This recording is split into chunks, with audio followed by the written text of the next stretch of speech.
Hi guys, and welcome to a Dicey review. I'm Josiah. And I'm Bryson. And we're going to be reviewing Pandemic and its expansion pack On the Brink today. So, first of all, please buy the expansion pack when you buy the actual game. It increases the production value significantly. This is the original piece. It can't really fit in places. It's just way too big. This is the replacement that the expansion pack comes with, and it actually fits nicely onto countries and everything. And yeah, it also adds a ton of different role cards. There's like 5 original ones or something, and then it adds like 8 more or something ridiculous. It also adds a bad guy, the bioterrorist, which we won't really cover because it's really confusing and everything, but they actually add little petri dishes too, which helps with storage because originally it just comes with baggies, and yeah, the baggies aren't great. Yeah, so I guess with just basic gameplay, you've got kind of 4 areas on the board which have 4 different viruses, and your goal is to try and cure and eradicate each virus.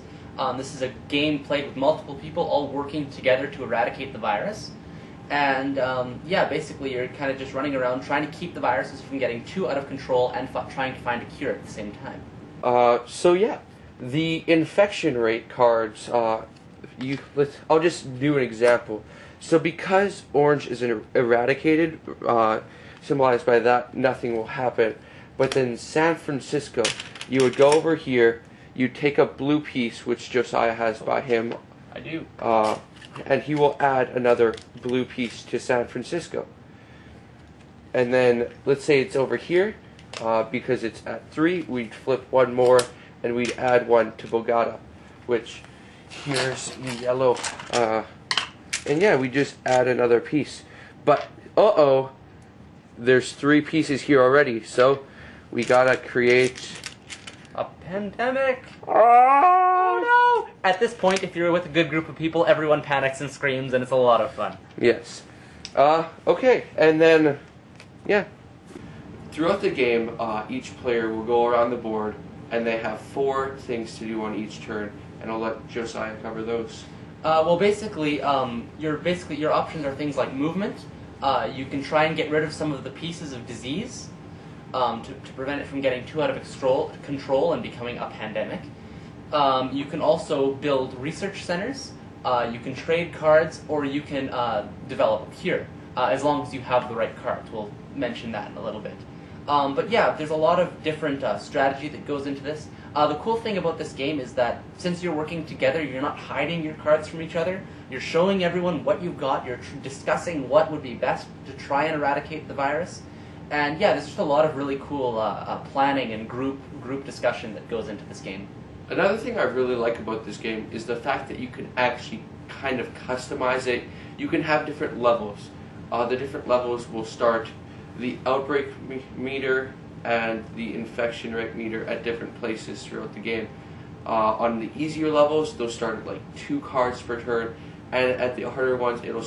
One of the most difficult things to actually deal with are the epidemic cards. The epidemic cards, I don't know if you can see it, but what happens is the bottom card from the infection pile gets flipped over, and that gets 3 added to it. So start at like 3. Because it's in the discarded pile, it already has something on it, so it almost will automatically create an outbreak. Yeah, so basically you have a disease explosion every time one of those cards is drawn. Causes a lot of trouble. Oh, maybe we should actually mention what these different role cards do. Favorites. One each. Oh, I don't even really have a favorite. You can mention a favorite. Basically what the role cards do is they're just different, they kind of have specialities so that basically they can each do different specific things better than your average player would. So maybe one, for example, I think the researcher can build a research facility, which is how you create a cure, anywhere on the board in 1 turn, whereas for other people it's harder and it requires specific cards to do. Yep. There's other people who can move farther, faster, or move other players on their own turn so that you can get more done. And so yeah, the different specialties basically help help the game along in different ways, and knowing what your role does best really improves your chances of doing well in the game. I really like 3 cards together. That would be the medic. The medic actually gets to remove all pieces on a specific city for only 1 action. Normally it takes 1 action per cube, but this guy gets to do it all for free. The operations expert was actually what Josiah was describing earlier. They get to build research stations in the current city for only 1 action, no cards necessary, and normally you need cards. And then the dispatcher, they can transport people to other people, and they can also move people for them. But why don't you talk about the eradication of diseases? Okay, so basically once you have a research center built, throughout this deck there are cards of different colors. They're the different city names. And so if you collect a certain number of the same color, I think it's 5, right? Unless you have a certain role. Unless you have a certain role, it's 5. You collect 5 of the same colored card. You can go to a research center and basically discover the cure for whichever colored disease you've chosen. Once the cure has been discovered, no new pieces get put on the board when a card is drawn. When a disease card is drawn. But the disease pieces that are on the board already remain there. So basically what you have to do is move around that section of the board and get rid of all of the disease pieces. And once all of them are gone, the disease is eradicated and it's just done. So your goal is to eradicate all 4 different diseases on the board. Mm-hmm. Yeah, like he was saying, the medic is great because once the disease has been cured, he can just hop from city to city, eradicating large amounts of disease all in one go. If you don't have a medic with you, it does take quite a bit longer. Yeah. And also, depending on the difficulty, you're kind of almost busy with the other diseases, so the game can be very, very difficult.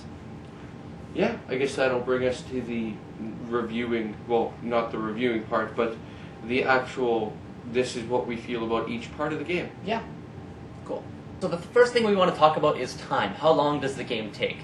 On average, the game takes between half an hour and 45 minutes on easy to moderate difficulty setting. If you make the game really hard, though, you'll tend to just lose within 10 minutes. It can be very, very difficult, and the challenge is a lot of fun, but the game just tends to end with you being completely and utterly defeated by the virus. So the game does fluctuate a little bit, but it probably won't ever go over 1 hour. The only time it ever would is if you add the bioterrorist. The bioterrorist seems... I don't really like it because of the fact that it just seems, I don't know, not necessary for the game. And depending on the game, it'll be either super overpowered or super underpowered, depending on if the people know how to kill you. But yeah, the second thing is price.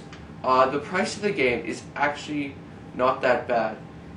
Together with the expansion pack and the actual game, it ran us about $75, which will probably be cheaper for you guys because we're Canadian, so our prices tend to be a bit higher. But yeah, the price is not bad at all, especially since we've played it a bunch of times and always enjoyed it. Yeah. And I guess the next thing is just quality. The quality is just superb, although, like Bryson mentioned, the game gets a lot better in quality once you've bought the expansion pack. The original game is still good quality, but it really improves when you buy the expansion pack. But the board is just solid. The cards are nice, solid cards. They're not cheap. And yeah, the petri dishes just make storage so much nicer. Oh yeah, really like those things. I really like the quality once the expansion comes into mind, because just the petri dishes for storage, and I'm knocking stuff over, but let's just keep going. The fact that each one has its own label or whatever, and it looks almost like a real petri dish, and it has its a barcode and everything, but it just works really well. The next one is family friendly.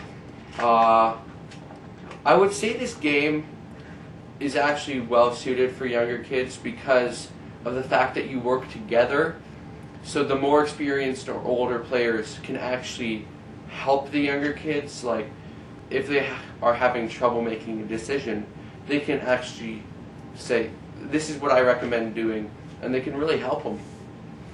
I agree and disagree. I think that kids could play this, but I definitely think it's aimed at an older audience, and that just the game, especially on higher difficulties, the complexity is too much for children. But if you set it to a lower difficulty and have older people playing along, I think, yeah, younger kids could definitely play with this. Yeah. The next one is replay value. Oh, this game has a lot of replay value. Like, So true.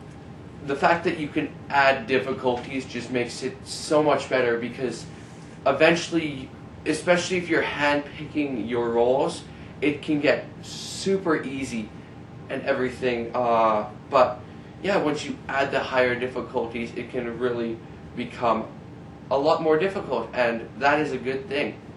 Yeah, the challenge is definitely a draw. If you play on like a high difficulty setting, I think you could probably play for hours just trying to win once, because it's so hard, but it's really fun just trying to beat back the disease. So yeah, just lots of replay value here, lots of different difficulty settings, and playing with different people and different roles really does change up the game. Mm-hmm. So, what would you rate it out of 10? Out of 10, you know what? I actually have to say I'm just going to stick it at maybe a 7.5.